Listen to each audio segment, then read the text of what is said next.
Què són les equacions? Per a què les utilitzem? En moltes situacions cal trobar el valor d'una quantitat desconeguda a partir d'una descripció de la situació amb unes dades concretes.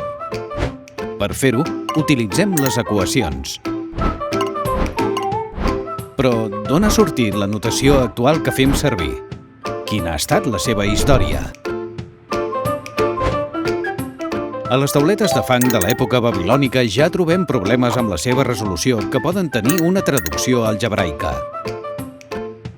En el segle III, Diofant d'Alexandria, en la seva aritmètica, ja feia servir uns símbols bàsics en lloc de la incògnita gamma i les operacions.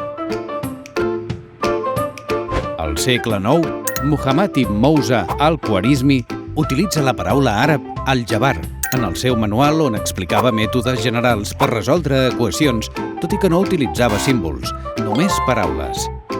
Aquesta paraula, al-jabar, ha evolucionat en l'actual àlgebra.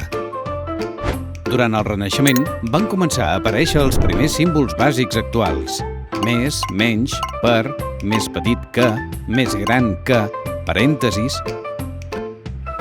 Posteriorment, al segle XVII, Descartes va introduir la lletra X per designar la incògnita. Amb això, la notació de l'àlgebra va acabar d'evolucionar tal com la coneixem avui dia.